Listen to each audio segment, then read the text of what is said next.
With that said, let's talk about another major initiative that was announced at Catstanbull, the Jupiter Research Center. Yeah, just to recap GRC, right, to everyone. So along with like gathering great talents in one team, we also want to focus on like bringing new like blockchain cryptography implementations in to JupNet, like using JupNet as a core foundation ground for that.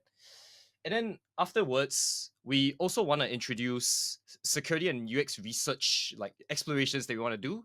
And of course, the very last is to introduce a groundbreaking new paradigm for SVM with JupNet SVM. A little over 2 weeks ago, we covered the reference core design to the public. In just about 2 weeks, we will finalize the core like system designs that we need for JupNet to go public. And at GRC, the team has been focusing on two major segments.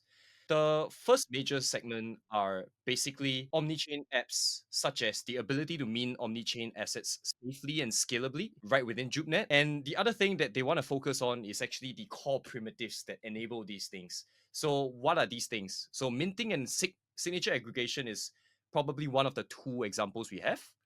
But in the primitive side, a very quick reference you can see on screen here is basically new syscalls and basically remodeling the SVM accounts model. We want to focus on one big reason why we want to remodel SVM accounts model and why we need all of these like new primitives. One of the reasons why is ADI. In ADI, there are two users. We have builders and we have users. ADI is the decentralized identity standard in JUMDET, where users do not need to store any seed, can never get rugged by a single party, such as Google, and be able to harden access to your assets with just your daily sign-in accounts. In GRC, we sought to focus three technical design hurdles for ADI that will exponentially improve SVM DX and UX.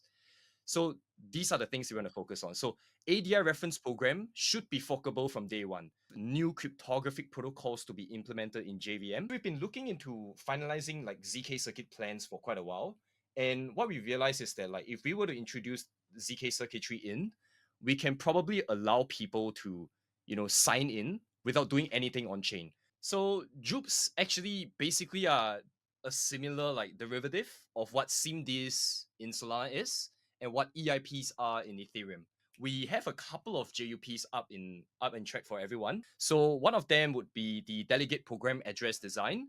And next up is actually a new transaction standard. And the reason why we need a new transaction standard to prove that you can sign into your wallet and not to have a transaction on chain, that's where we want to go. And then the other thing that we have is an omni-chain gossip protocol. So this protocol is basically a document that like technically defines all of the rules and all of the ways DAOs are implemented in order for them to communicate with one another to execute outer chain, omni-chain transactions on behalf of users. And last but not least, the two new like cryptographic protocols. That's basically the novel schemes for SIG Verify. That's pretty great to see. A lot of stuff happening out of the Jupiter Research Center. Some of the biggest minds working on building the best research center in crypto.